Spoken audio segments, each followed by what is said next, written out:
Budget सत्र के दूसरे चरण को शुरू हुए आज पूरा सप्ताह हो गया, लेकिन पांचों दिन संसद में हंगामा ही हंगामा देखने को मिला।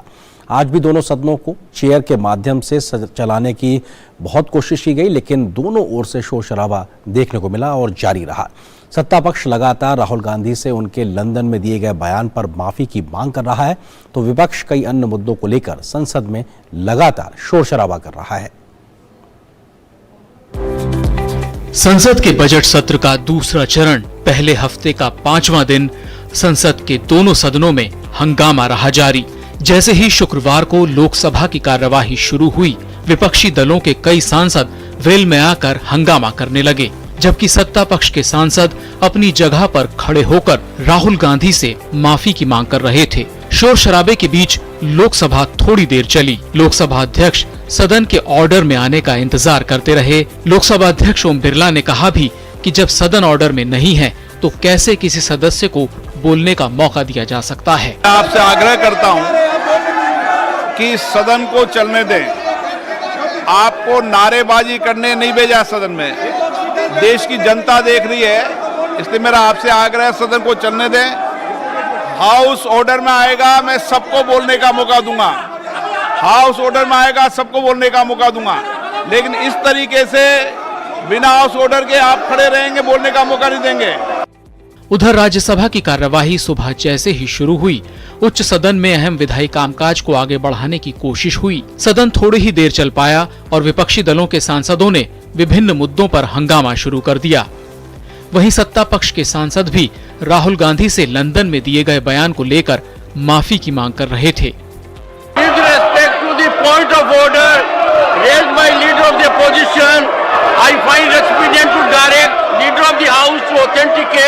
including the electoral means, the assertion made by him on 13-14 March on the issue during course of the day.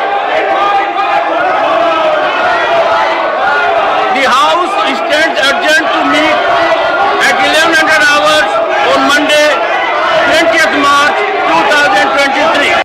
इस बीच बीजेपी सांसद निशिकांत दुबे ने कांग्रेस सांसद राहुल गांधी के लंदन में दिए बयान पर लोकसभा अध्यक्ष से मिलकर विशेष कमेटी बनाने की मांग के साथ उनकी सदस्यता भी रद्द करने का अनुरोध किया। वहीं अब कांग्रेस पार्टी पीएम मोदी के नेहरू वंश को लेकर संसद में दिए गए बयान का मामला विशेषाधिकार समिति तक ले गई है। इस बीच कांग्रेस सहित तमाम विपक्षी दलों ने संसद भवन परिसर में सत्ता पक्ष के खिलाफ प्रदर्शन भी किया। कांग्रेस ने ही आपातकाल लगाया था और उसमें डीआईआर और मीसा में देश के विपक्ष के सभी नेताओं को बंद किया गया था और प्रेस सेंसर लगाई गई थी और मौलिक अधिकारों का हनन किया गया था। तो उनके मुंह से ये डेमोक्रेसी की बात अच्छी नहीं लगती है। जहां तक जो आपने बात कही कि जो कांग्रेस ने बात कही है विशेषाधिकार समिति को देने का, यह विषय सरनेम का विषय संसद की विशेषाधिकार समिति के समक्ष लंबित है और एक ऐसे परिवार के विषय में है जो देश के ऊपर अपना सर्वाधिकार मानता था।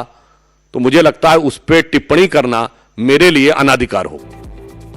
पूरे हफ्ते कामकाज बाधित हुआ। अब देखना होगा कि अगले हफ्ते सोमवार को क्या संसद में चल रहा गतिरोध खत्म होगा। Parliament team, TD news, Delhi. तो जहां एक और संसद में राहुल गांधी के बयान पर घमासान मचा हुआ है, तो वहीं संसद के बाहर भी लंदन में दिया गया राहुल गांधी के बयान पर हंगामा बरपा हुआ है। बीजेपी अध्यक्ष जेपी नड्डा समेत तमाम भाजपा के नेताओं ने राहुल गांधी से माफी की मांग की है। इस बीच राहुल के बयान पर कांग्रेस बचाव की मुद्रा में नजर आ रही है।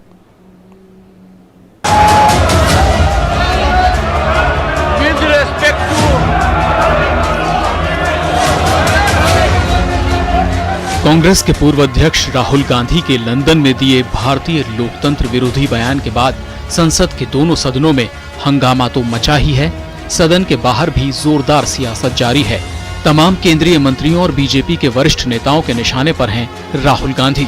बीजेपी अध्यक्ष जेपी नड्डा ने शुक्रवार को राहुल पर निशाना साधा और कहा कि पीएम मोदी के नेतृत्व में भारत 5वीं बड़ी आर्थिक महाशक्ति बन रहा है। वहीं राहुल गांधी देशद्रोहियों के हाथ को मजबूत करने का काम कर रहे हैं। उन्होंने कहा कि जनता द्वारा बार बार नकार दिए जाने के बाद अब राहुल गांधी देश विरोधी टूल किट का परमानेंट हिस्सा बन गए हैं।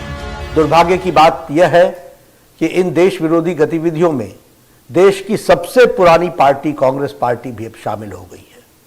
जनता द्वारा बार बार नकार दिए जाने के बाद अब राहुल गांधी इस देश विरोधी टूल किट का परमानेंट हिस्सा बन गए। नड्डा ने राहुल गांधी पर सीधा सवाल दागा और पूछा कि वो बताएं कि यूरोप और अमेरिका को भारत के आंतरिक मामलों में दखल देने के लिए उकसाने के पीछे उनकी क्या मंशा है।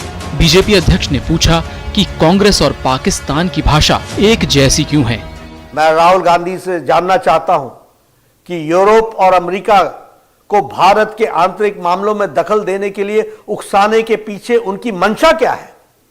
विदेशी षड्यंत्रकारियों से मिलीभगत करके आप भारत की आर्थिक घेरेबंदी और सामरिक घेरेबंदी करवाने का प्रयास कर रहे हैं।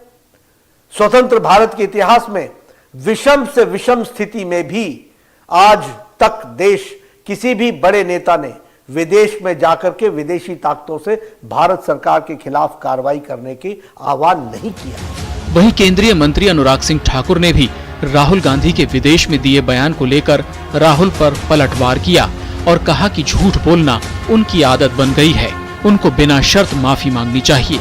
अनुराग ठाकुर ने कहा कि जिस सदन का वो हिस्सा हैं, उसको ही बदनाम करने और उसके बारे में झूठ फैलाने का काम वो विदेशी धरती पर करते हैं।